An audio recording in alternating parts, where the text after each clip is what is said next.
Hello नमस्कार, welcome to inculcate learning. सो देखिए जी, NCF तो हम ऑलरेडी कवर कर चुके हैं। जिन्होंने नहीं देखा है वो पक्का देख लीजिएगा, बिकॉज हर एग्जाम में एनसीएफ 2005 से क्वेश्चंस आते हैं।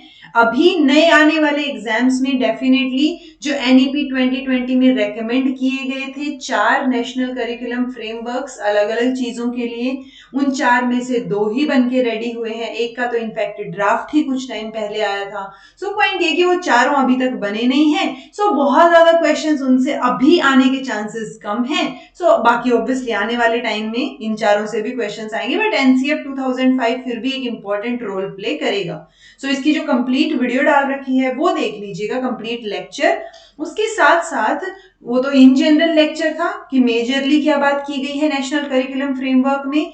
अब मैं बात करने वाली हूं कि नेशनल करिकुलम फ्रेमवर्क 2005 में स्पेसिफिकली क्या व्यू पॉइंट है इस एनसीएफ का एग्जामिनेशन रिफॉर्म्स एंड फोकस और लर्निंग आउटकम्स को लेके। ओके, तो सबसे मेजर चीज एग्जामिनेशन रिफॉर्म्स आती है। ये topic as it is mention है कॉलेज लेक्चरर के लिए जो वैकेंसीज निकली हुई हैं ओडिशा में, तो उनके एजुकेशन के पेपर में ये टॉपिक मेंशन है, इसलिए इसको करवाना इंपॉर्टेंट है फिलहाल के लिए। Okay, this is presented by me Raveena. Videos informative लगे तो इनकलकेट लर्निंग को लाइक शेयर सब्सक्राइब कर लीजिएगा। मैं एक बार फिर से बोल दूं कि एनसीएफ 2005 ऑलरेडी एक बार जो करा रखा है वो तो करना ही है। इसमें सिर्फ हम एग्जामिनेशन रिफॉर्म्स और फोकस या लर्निंग आउटकम्स के ऊपर ज्यादा फोकस करेंगे। ओके, तो सबसे पहले बात आती है एग्जामिनेशन रिफॉर्म्स की। सो जो लर्निंग विदाउट बर्डन वाली अपनी रिपोर्ट आई थी ना यशपाल कमेटी की 1993 में, सो उस टाइम पे उन्होंने क्या बोला कि जो पब्लिक एग्जामिनेशंस हैं, यानी जो ये है अपने 10th के या जो 12th के एंड में जो हम लेते हैं, उनको हमें रिव्यू करने की जरूरत है कि जो ऑलरेडी टेक्स्ट बेस्ड या रटी रटाई चीजों के क्वेश्चन पेपर्स जो हम लेते हैं, पेपर लेते हैं, जिसकी वजह से बहुत सारी एंजाइटी और स्ट्रेस हो जाता है, जो कि एक रोट लर्निंग को कहीं ना कहीं प्रमोट करता है, तो हमें उससे उसको थोड़ा शिफ्ट करना चाहिए। ऐसा इन्होंने बोला कि बिना बर्डन के तो बच्चा तभी सीख पाएगा ना जब वो क्या कर रहा हो, उसकी लर्निंग जो है वो रोट लर्निंग ना हो, उसको रटना ना पड़े, मजा आए उसको पढ़ने में। ठीक है, तो और उन्होंने एक और चीज बोली थी इसी में कि जो अर्बन मिडिल क्लास बच्चे हैं वो काफी स्ट्रेस्ड रहते हैं, क्योंकि वो उनकी जरूरत होती है ना कि भाई कितना बढ़िया परफॉर्म करना है। या जो रूरल एरियाज वाले हैं वो इसमें इतना ज्यादा श्योर नहीं होते, क्योंकि रूरल एरियाज में बस हो रही होती है पढ़ाई मेजरली, उनको इतना प्रेशर नहीं होता।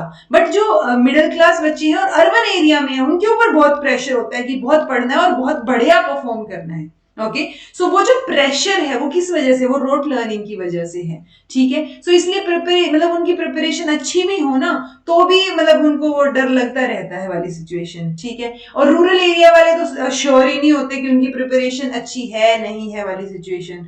तो जो हाई फेलियर रेट है वो भी हमें देखने को मिली है कि रूरल एरिया में और जो इकोनॉमिकली वीकर सेक्शन है या सोशली डिप्राइव्ड बच्चे हैं उनके जो परफॉर्मेंस है वो हमेशा डाउन ही हमें देखने को मिली है। ठीक है, सो यहां से एक और चीज समझ आती है कि हमें क्रिटिकली रिव्यू करना है जो एग्जामिनेशन सिस्टम है अपना, जो इवेल्युएशन का सिस्टम है जिसमें हम इवेल्युएट करते हैं बच्चे को, सो हमें उसकी तरफ ध्यान देने की जरूरत है, उसको रिव्यू करने की जरूरत है, उसको रोट लर्निंग से दूर ले जाने की जरूरत है। ओके, क्योंकि पॉइंट ये है कि अगर सिस्टम जो है वो फेयर और बढ़िया तरीके से एडिक्वेट वे में काम कर रहा है, सो कोई रीजन ही नहीं होता कि बच्चों की प्रोग्रेस ना हो या उनको सीखने में दिक्कत आए। ओके, तो अल्टीमेटली ये सिस्टम के ऊपर सारे की सारी चीजें आ जाती हैं कि सिस्टम बढ़िया होना चाहिए, और उसके लिए हम एग्जामिनेशन रिफॉर्म्स की बात कर रहे हैं। ओके, एग्जामिनेशन रिफॉर्म्स में एनसीएफ 2005 जो है अपना, उसमें ये 4 हेडिंग्स दी गई हैं। एक तो पेपर सेटिंग, एग्जामिनिंग और रिपोर्टिंग, यानी पेपर सेट करना, एग्जाम लेके उसको चेक करना और फिर रिपोर्ट करना।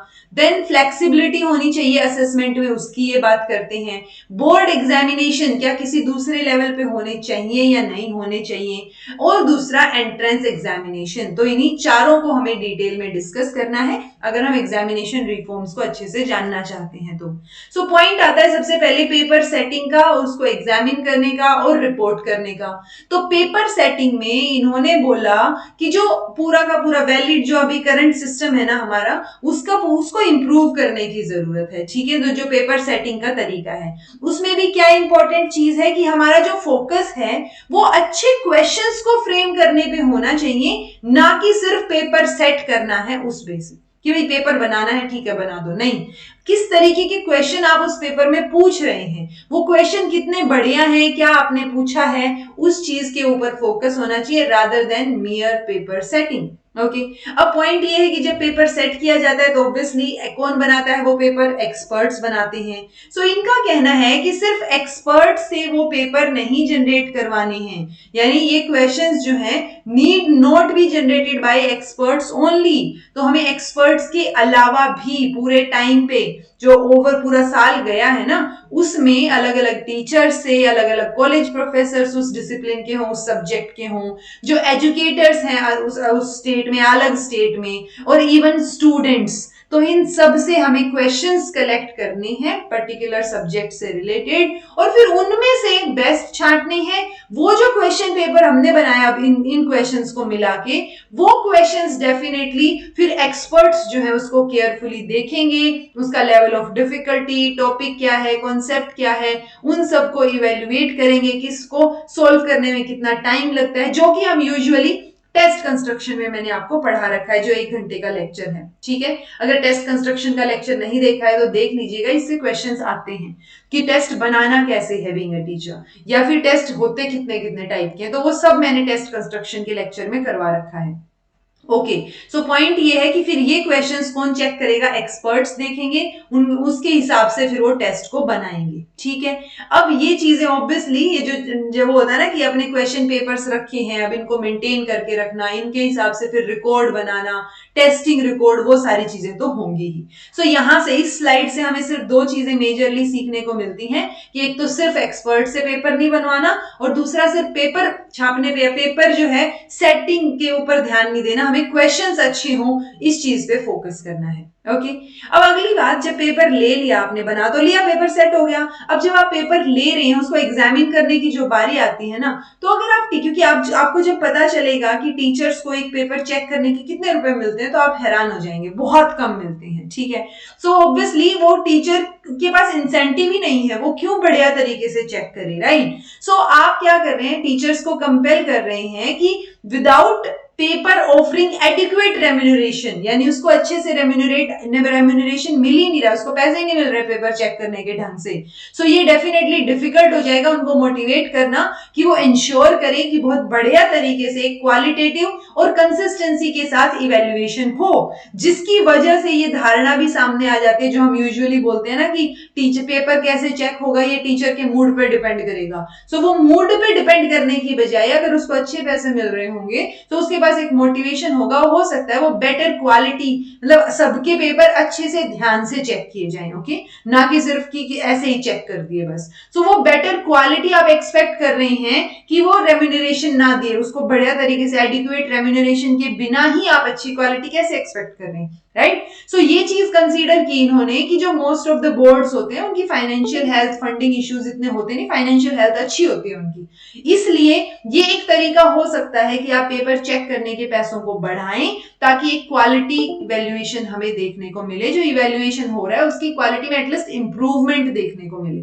ठीक है, और क्या तरीके हो सकते हैं, ये वो एग्जामिनिंग में पढ़ रहे हैं हम, ये सारी चीजें जो एग्जामिन कर रहे हैं अब। ओके, कंप्यूटराइजेशन के तहत हम ये तो ऑब्वियसली पता कर सकते हैं, मतलब ये चीज पता ना चले, वो आइडेंटिटी प्रोटेक्ट कर सकते हैं कि एग्जामिनर को नहीं पता वो किसका पेपर चेक कर रहा है, या एग्जामिनी को भी नहीं पता उसका पेपर किसने चेक किया है, राइट। सो ये तो कंप्यूटराइजेशन की हेल्प से हम बहुत इजीली कर पाएंगे, उनकी आइडेंटिटी को प्रोटेक्ट कर पाएंगे। ठीक है, ये भी इजी है कि आप रैंडमाइज कर दें एग्जामिनेशन स्क्रिप्ट्स को, वो भी इजी है। बट एक और चीज इन्होंने बोली माल प्रैक्टिसेस से रिलेटेड, जो यूजुअली होती है बहुत सारे एग्जाम्स में, कि अगर आप मतलब कैंडिडेट्स को एक तो पहले हाफ में वो वॉशरूम जाने की या बाहर जाने की परमिशन नहीं होनी चाहिए, प्लस पहले आप में उनको ये एग्जाम सेंटर स्पेसिफिकली वॉशरूम वगैरह वाला भी अलाउ नहीं करते बहुत सारी जगह पे, तो बट एग्जाम सेंटर छोड़ के जाने की परमिशन नहीं होनी चाहिए फर्स्ट हाफ से पहले। ओके। और अगर वो टाइम से पहले जा रहे हैं तो उनको परमिशन नहीं होनी चाहिए कि वो क्वेश्चन पेपर लेके जाएं, क्योंकि अगर वो क्वेश्चन पेपर बाहर लेके गए दैट मींस बाहर से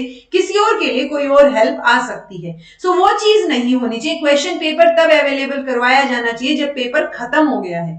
ऐसा ना हो कि बच्चा बीच में कि मेरा पेपर हो गया जी और बीच में जा रहा है। सो यूजुअली बहुत सारे एग्जाम्स में जो एटलीस्ट अच्छी क्वालिटी के एग्जाम्स हैं जिनको अच्छे जो है वो एग्जामिनेशन बॉडी जो है वो कंडक्ट करवाती है, तो वहां पे पेपर को पहले नहीं लेके जाने दिया जाता। ओके, कि आपको पेपर नहीं मिलेगा अगर आप बीच में ही पहले ही बाहर जाना चाह रहे हैं तो। ओके, सो एक ये चीज हो सकती है माल प्रैक्टिसेस को रोकने के लिए। कंप्यूटराइजेशन में एक और चीज इजी हो जाती है कि आप किस तरीके से जो है वो रैंकिंग कर रहे हैं, या सेम स्कूल में या सेम रूरल या अर्बन एरिया में किसने टॉप किया है, परसेंटाइल रैंक क्या है।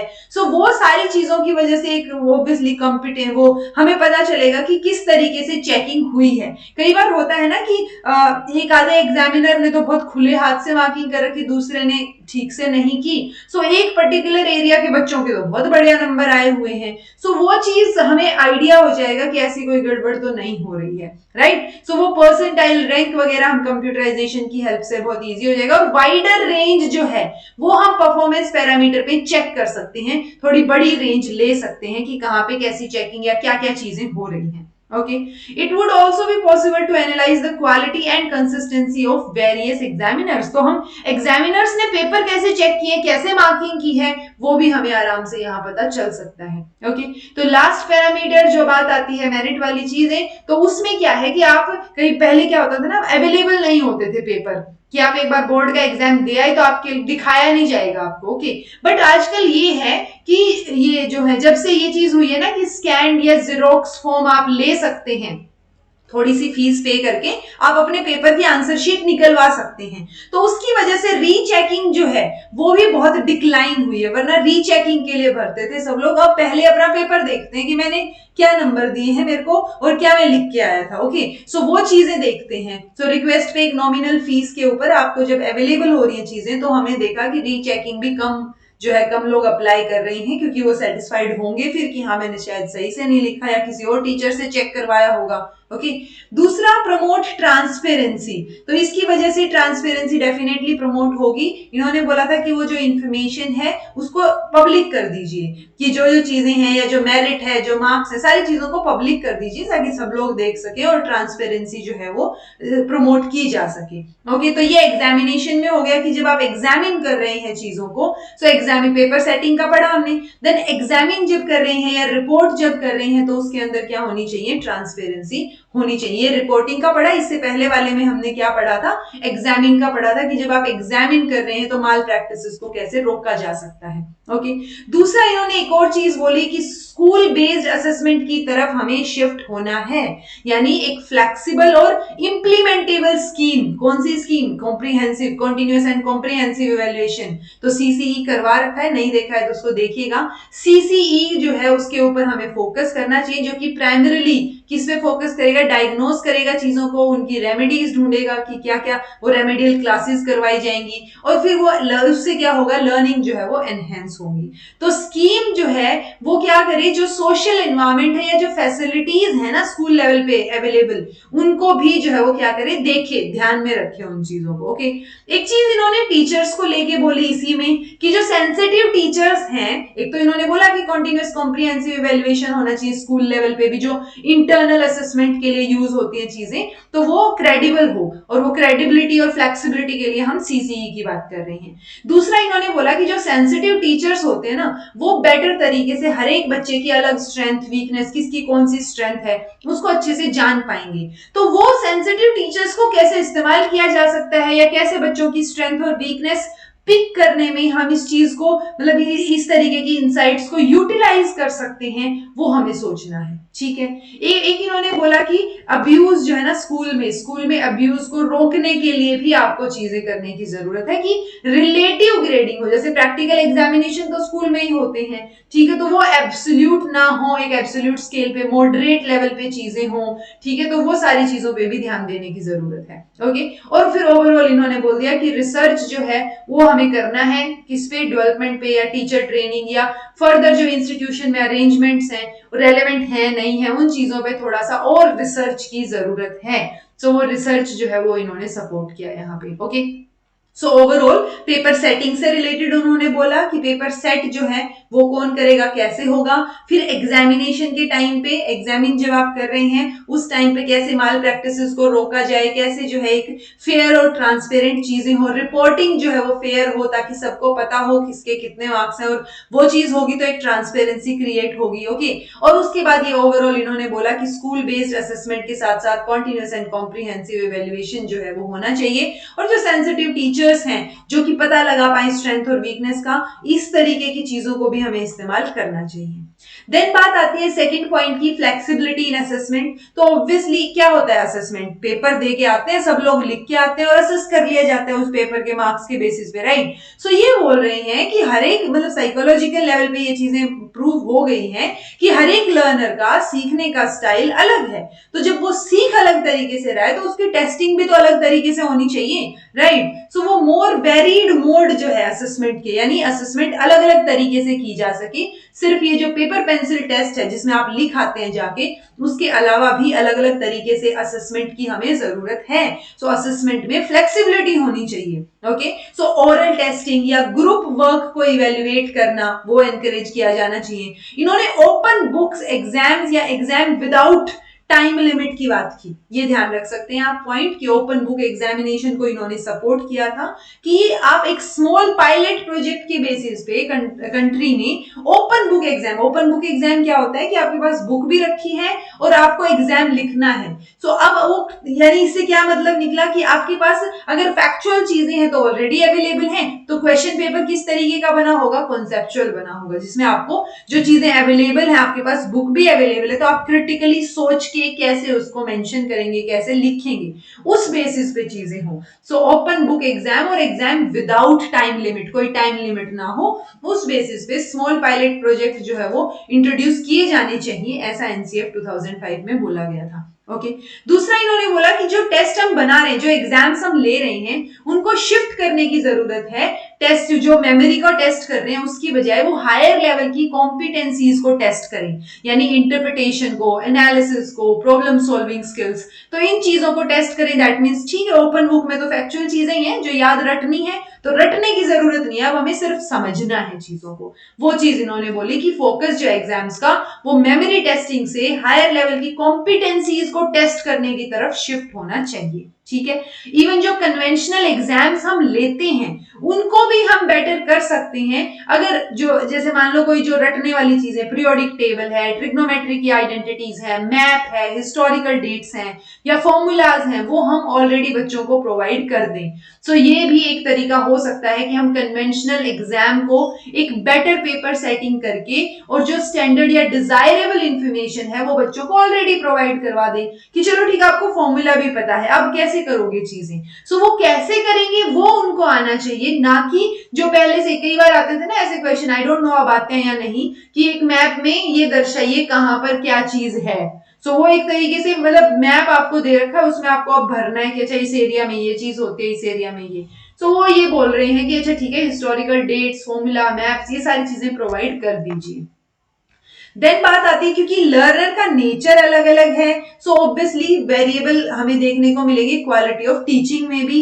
तो जो एक्सपेक्टेशंस है वो सभी कैंडिडेट से सेम तो नहीं होनी चाहिए ना, ये तो अनरीजनेबल चीज हो गई कि जब सब लोग अलग अलग तरीके से सीख रहे हैं, उनका नेचर अलग अलग है, तो आपकी एक्सपेक्टेशन भी उनसे अलग अलग होनी चाहिए।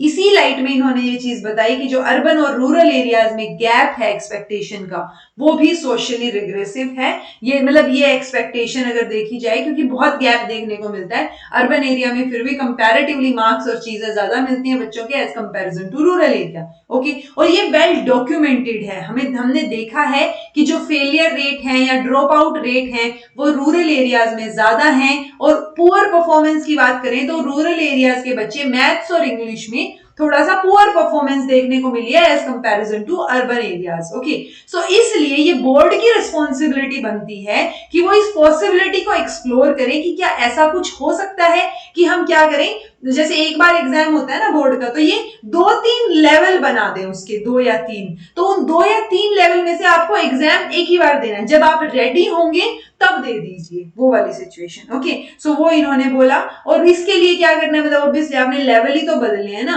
तो इसके लिए आपको करिकुलम या टेक्स्ट बुक्स को बदलने की भी जरूरत नहीं पड़ेगी अलग अलग लेवल्स के लिए। ओके, तो ऐसा जरूरी नहीं है कि अलग अलग लेवल पे अलग अलग चीजें पढ़ रहे हो आप, बट अलग अलग लेवल पे आप एग्जाम दे सकते हो, ये चीज होनी चाहिए। ठीक है, देन इन्होंने बोला one exam fits all principle. So ये मतलब क्या है कि एक स्टूडेंट सेंटर्ड ज्यादा चीजें हो गई। ऑब्वियसली एक ही एग्जाम लिया जा रहा है ना, जैसे बोर्ड के एग्जाम या और एग्जाम्स होते हैं, तो एक एग्जाम ले लिया आपने, सबको उसी से असेस कर रहे हो आप, तो ये तो गलत बात है। वही सेम चीज घुमा के बोली इन्होंने। तो ये ऑर्गेनाइजेशन के लिए तो कन्वीनियंट है कि एक टाइम पे एक पेपर सब में बांट दिया एंड दैट्स इट, हर एक बच्चे के ऊपर फोकस करने की जरूरत ही नहीं पड़ी। So one exam fits all जो है वो स्टूडेंट सेंटर्ड नहीं है। ओके, ये ऑर्गेनाइजेशन के लिए कन्वीनियंट है, बट ये स्टूडेंट सेंटर्ड नहीं है। तो स्टूडेंट सेंटर्ड नहीं है तो ये चीजें तो गड़बड़ हो गई। यानी जो हम ओवरऑल करना चाह रहे हैं, हम जैसे ये वाली चीज है कि ये तो वो बात हो गई कि इकोनॉमिक जो है, मान लो एक इकोनॉमिस्ट है, वो प्रिडिक्ट कर रहा है कि 4 out of every 4 new job जो है नेक्स्ट डेकेड में वो सर्विस सेक्टर में होगी, तो पैराडिग्म उधर ही शिफ्ट हो रहा है। तो जिधर मतलब बेसिकली हम क्या चाह रहे हैं असेसमेंट से, इंडियन एग्जाम सिस्टम जो है वो ओपन होना चाहिए, फ्लेक्सिबल होना चाहिए, क्रिएटिव होना चाहिए, यूजर फ्रेंडली होना चाहिए। ऐसा ना हो कि सब लोगों को, अभी सब लोगों को थोड़ी ना टीचर बनना है, या सब लोगों को थोड़ी ना राइटर बनना है, सबको अलग अलग बनना है। तो जब सब लोगों के अलग अलग एम्स हैं, अलग अलग कैपेबिलिटीज हैं, तो आपको उनको असेस भी उसी हिसाब से करना चाहिए। ये चीज ये बोल रहे हैं, और उसी असेसमेंट के बेसिस पे ये बोल रहे हैं कि जो असेसमेंट है या जो एग्जाम सिस्टम है वो आपका ज्यादा ओपन हो, फ्लेक्सिबल हो और ज्यादा क्रिएटिव हो। ओके, देन इन्होंने बात बोली बोर्ड एग्जामिनेशन से रिलेटेड। ये बोल रहे हैं कि बोर्ड एग्जामिनेशन, जैसे पहले आपको याद हो 5th क्लास में भी बोर्ड होता था, 8th में भी होता था, देन 10th में, तो ये बोल रहे हैं कि 5th में, 8th में, 11th में इनमें बोर्ड के एग्जाम की जरूरत नहीं है। सो ये ना मतलब किसी भी और स्टेज जो है स्कूलिंग की, उसके ऊपर कोई भी बोर्ड का या स्टेट लेवल का एग्जाम मत रखिए, वो रखने की जरूरत नहीं है। हाँ, क्योंकि ये लॉन्ग टर्म मेजर होना चाहिए कि आपने जो जो सीखी है। देन 10th क्लास में आपका एग्जाम है, और उसमें भी ये बोल रहे हैं कि 10th क्लास का जो एग्जाम है बोर्ड का, उसको ऑप्शनल कर दीजिए। ठीक है, तो ये क्वेश्चन कई बार आया हुआ है कि 10th के मतलब एनसीएफ 2005 में क्या ये चीज मेंशन है कि 10th के एग्जामिनेशन जो है वो ऑप्शनल होने चाहिए, कि किसी को बोर्ड का एग्जाम देना है तो दो, वरना इंटरनल एग्जाम दे दो। जैसे स्कूल में आप 8th 9th क्लास में एग्जाम देते हो, वैसे ही 10th में भी स्कूल में ही एग्जाम आपके हो जाएंगे। अगर आपको बोर्ड सर्टिफिकेट की जरूरत नहीं है तो आप सेम स्कूल में कंटिन्यू कर सकते हैं। इस चीज का हम एक और मतलब भी निकाल सकते हैं। एग्जैक्टली आई डोंट नो कि ये बात कहना चाह रहे हैं या नहीं, बिकॉज इन्होंने बोला कि मेकिंग द क्लास जो 10th है एग्जामिनेशन ऑप्शनल 10, तो आप परमिट कर रहे हैं स्टूडेंट्स को continuing in the same school, यानी सेम स्कूल में रह के आप इंटरनल एग्जाम दे दीजिए। ओके, तो ये इसका मतलब ये भी हो सकता है कि क्या आपको दूसरे स्कूल में जाना है तो आपको बोर्ड सर्टिफिकेट की जरूरत पड़ेगी। ये एक थोड़ा सा लूप होल यहाँ पे थोड़ा सा नजर आता है। ओके, सो बस पॉइंट ये है कि जिन बच्चों को बोर्ड का सर्टिफिकेट नहीं चाहिए वो इंटरनल एग्जाम दे दो, कोई दिक्कत नहीं है, 10वीं उनकी भी मानी जाएगी। ओके, सो ये चीज ओवरऑल इन्होंने बोली। देन इन्होंने एंट्रेंस एग्जाम से रिलेटेड एक बहुत बढ़िया बात बोली। जैसे अभी तो चलो ये सीईटी आ गया है, जो कॉमन एंट्रेंस टेस्ट है 12th के बाद भी, बट उससे अभी से पहले क्या हो रहा था कि डीलिंक करने की बात करें, पहले हो रहा था 12th में जितने एग्जाम में मार्क्स आए हैं उस बेसिस पे आप अलग अलग जगह एडमिशन ले रहे हैं। ओके, या फिर कोई कहीं पर्टिकुलर जगह का कोई एंट्रेंस एग्जाम हो रहा है, बट ये बोल रहे हैं कि जो स्कूल लिविंग बोर्ड एग्जामिनेशन है, यानी 12th क्लास के जो बोर्ड्स हैं और जो कॉम्पिटिटिव एंट्रेंस एग्जाम्स हैं, उनको आप अलग अलग रखिए, डी लिंक कर दीजिए। ओके, यानी अगर आप क्या कर रहे हैं कि एक एग्जामिनेशन अलग से रखवा रहे हैं किसी और कहीं पर भी एडमिशन लेने के लिए। ओके, क्योंकि कई बार होता है मान लो 12th में बच्चे के मार्क्स कम आ गए, दैट डजंट मीन ना कि अब उसको आगे कोई अपॉर्चुनिटी नहीं मिलेगी। तो ये डी लिंक करने की बात कर रहे हैं, जो स्कूल लिविंग बोर्ड एग्जाम है और जो कॉम्पिटिटिव एंट्रेंस एग्जाम है उसको। ये एग्जामिनेशन जो है ऑब्वियसली आप इनको क्या can be made less stressful, क्योंकि इनमें से हो सकता है कि कुछ एक ही बच्चों को कोई पर्टिकुलर एग्जाम देना हो, और उसमें भी आप एक सिंगल नोडल एजेंसी रख सकते हैं जो कोऑर्डिनेट करेगी इन एग्जामिनेशन को अलग अलग टाइम पे पूरे साल में, जिसके ऑब्वियसली सेंटर्स हर एक कंट्री में अलग अलग जगह पे होंगे, जो मॉनिटर करेंगे, टाइमली चीजों को कंडक्ट करवाएंगे, और एक स्टूडेंट अचीवमेंट इंडिकेटर जो है वो रिलीज करेंगे कि स्टूडेंट ने क्या क्या चीजें अचीव की हैं। ओके सो ये ओवरऑल क्या हो गया, नेशनल लेवल का एग्जामिनेशन हो गया जिसमें आप चीजें कर सकते हैं और उसी बेसिस पे, उस एक एग्जाम के बेसिस पे फिर अलग अलग यूनिवर्सिटीज या जो प्रोफेशनल कोर्सेज हैं वहां पर आप एडमिशन ले सकते हैं। ओके और ये भी चीज इन्होंने बोली कि जो एक्चुअल डिजाइन है या जो टेस्ट की प्रिपरेशन है वो और जो कोऑर्डिनेट करने वाली एजेंसी है दोनों अलग अलग होनी चाहिए। ठीक है, so should not fall with in the purview of this nodal agency. ठीक है, सो ये चीजें इन्होंने एग्जामिनेशन से रिलेटेड बोली। तो अगर हम बात करें अब फोकस और लर्निंग ऑब्जेक्टिव की, सो एज इट इज इन्होंने कुछ नहीं बोला, बट बहुत सारी चीजों के हिसाब से फोकस और लर्निंग ऑब्जेक्टिव का हमें एक चीज समझ आती है कि ये एक शिफ्ट की बात कर रही हैं कि शिफ्ट कहां से कहां तक होना चाहिए, जो मैंने आपको एनसीएफ 2005 के दौरान भी करवाया था। ओके कि जो टीचर सेंट्रिक चीजें हैं उनको लर्नर सेंट्रिक में बनाइए, जो स्टेबल डिजाइन हैं, जैसे एग्जाम एक ही बार हो रहे हैं टाइप्स वाले, सबका एक ही तरीके से असेसमेंट हो रहा है, उन प्रोसेसेस को फ्लेक्सिबल कीजिए।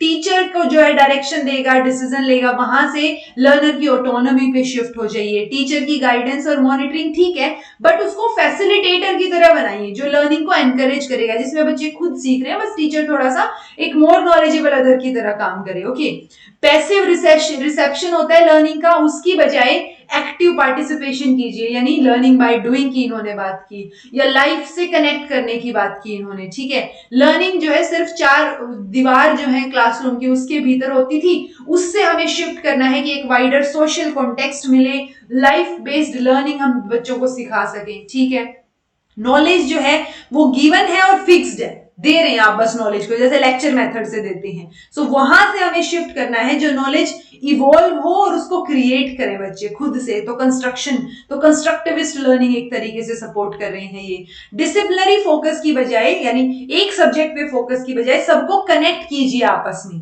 कि कैसे जो है वो कनेक्ट करके लाइफ से भी कनेक्ट किया, आपस में भी डिसिप्लिन को कनेक्ट किया, तब एक बेटर तरीके से बच्चे सीख पाएंगे। Okay so multi disciplinary approach होना चाहिए। यहाँ पे लीनियर एक्सपोजर है कि बस चलते जा रहे हैं, बट यहाँ पे इन्होंने बोला कि मल्टीपल और डाइवर्जेंट एक्सपोजर होना चाहिए, ज्यादा तरीके से सीख पाए आप। ओके अप्रेजल शॉर्ट या फ्यू इसकी बजाय मल्टी फ्यूरियस और कॉन्टिन्यूअस, मतलब इसमें क्या होता था कि आप एक बार एग्जाम ले रहे हैं फिर बाद में ले रहे हैं, तो यहाँ पे क्या है कॉन्टिन्यूटी में कॉन्टिन्यूअस एंड कॉम्प्रिहेंसिव इवेल्युएशन आपको करना है, तो वो इवेल्युएशन भी कॉन्टिन्यूटी में होना चाहिए।